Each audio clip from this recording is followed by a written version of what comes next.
And so here's the deal. Um, I think many of us go through periods in our lives, and many of us who are artists, and oh, I'm glad you're joining me, Roberto. Um, we compare ourselves to others, and we compare ourselves to our heroes, and sometimes we can't imagine being as skilled or as great an artist as the ones that we emulate and that we love so much. But so today I ran across this is a great thing about the internet, right? I mean, there's bad things about it, but I saw one of the master classes that was being advertised. You know, the masterclass.com. They have people like Itzhak Perlman and filmmakers. And so on that was a Steve Martin masterclass. And he said that he, in the beginning, didn't think he was good, didn't think he had any talent whatsoever. And he said people are always coming up to him asking him, how do I get an agent? How do I do this and that? And he said, the first thing you want to work on is being good.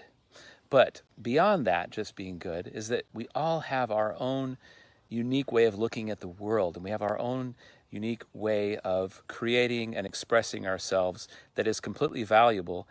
And I thought that was really striking, because I've always felt like that. To this day, I still have voices in my head that, man, why are you doing this? You're not really that talented. There's so many more talented people than you are. We have that critical inner voice that's always comparing to other musicians or other artists, and I have personally put off writing music for many, many years because I went through a period. I hope this is short, but I went through a period where I was comparing myself to vocalists. Vocal songwriters. I was jealous. I was always jealous how a songwriter can write a song and connect with an audience, and I always felt like that audiences generally connect better with songwriters and not instrumental musicians. I went through that kind of feeling sorry for myself period for almost a decade. Well, anyway, so I'm running across another video by Marissa Peer, who's a very famous therapist, and she had a video that said something like, people waste years of their lives thinking they're not enough. And I think it's a matter of just deciding that you are enough and just going for it and not succumbing to the dangers of the critical mind, of comparing yourself to your heroes and your people that you feel are so much more talented than you are. And you really just have to make that step and believe in yourself and go for it. So I've been writing a lot of new music and just doing that and just saying, you know what, this is good. This is good. I'm excited about writing new music. I'm creating a songbook. Let's stick with it. It feels good. It's giving me that sort of momentum to continue on. And I'm revisiting my instrumental music and getting back in touch with that part of myself, which has been essentially dormant songwriters who I still love. But I'm coming out on the other side of it now. And there are so many different, I'd be curious for those of you who are watching, what you've struggled with below. And there's so many ways, that traditional music education, classical music education, jazz education, that you can go so far with that. If you have teachers that push you really hard and you have great, standards and that you're trying to, follow, and you can kind of get lost in that and being good enough and comparing yourself to your greats, and then you lose the pleasure of why you've done this in the beginning. And I think I'm coming around at age 51 to the other side of this to say, hey, there's a healthy balance and a way to do this. There's a healthy way to push yourself. But if you're not going to be a Jean-Luc Ponty, you aren't Jean-Luc Ponty. I'm not Itzhak Perlman. I am Will Taylor. I have a unique voice, and it is good enough, and it is valuable to many people, and doesn't matter if I ever become famous and blah, blah, blah. So what do you think of that? Let me know below. I'm going to go take a nap. And I just think it's interesting that that people, that sometimes all these thoughts just come together. So Marissa Peer, Steve Martin, go watch that Steve Martin thing. Steve Martin said, I never thought I was talented at all whatsoever. The great Steve Martin when he was young. And yet he has his own unique way of looking at the world in comedy and writing that is so him and so powerful. Steve Martin, right, Karen? And Marissa Peer is this other person I was watching. And you just have to believe in yourself and stop comparing. Start creating your own way of looking at the world and do that. and focus on that. There's, you know what? Life is short, and that's a lot to focus on. So get to work. I want to hear your comments below, please. So, hey, I'm sitting here, and this is part 2, an addendum to You're Good Enough.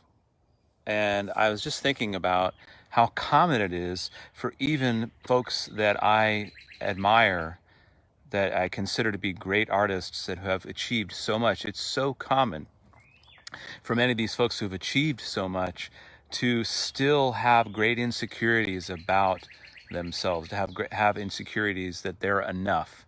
I'll give you an example that happened to me when I was 21 years old. I had gotten hired to fly to New York City. First, I flew to San Francisco to audition for the Turtle Island String Quartet, the only jazz string quartet ever, or actually the only jazz string quartet that I knew existed at that time in 1991.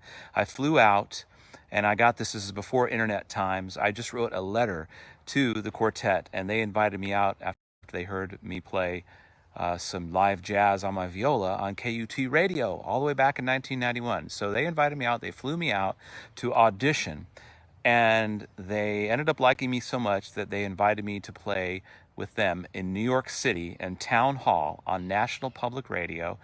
And we were also going to be interviewed for CBS Sunday Morning. So it was one of the biggest breaks of my career on viola. And so I ended up in New York City. I flew in a big Airbus from San Francisco to New York City.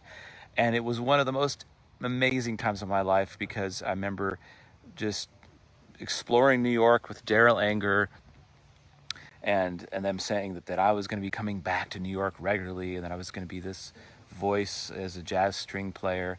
Well, anyway, on the night of the performance at Town Hall, there were 3 acts on the bill, and the Turtle Island String Quartet, we were the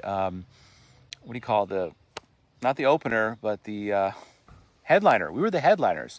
So there was this horn group that was from Saturday Night Live, the horns from Saturday Night Live, and then there was Glenn Moore, a bass player with Oregon, who I adored, this bass player with the band Oregon. So here we had one of my heroes opening up for us, and here I was, this 23-year-old kid playing in Town Hall, New York City, getting to do my dream, being a jazz violist.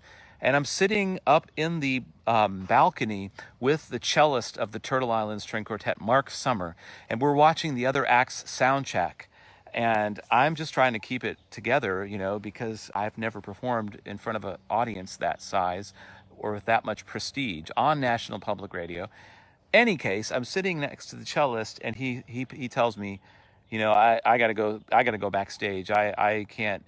When I'm watching another band set up, it just looks so difficult. I can't imagine myself doing that. Or I'm kind of paraphrasing, but he basically was like, he had to go in his zone to prepare and not watch others do it because it looks so difficult. And I feel like that so many times when I see other artists or other musicians. I think, like, there's no way I could do that. Stand on a stage in front of 1,000 people with a light on me and maintain my wits about myself.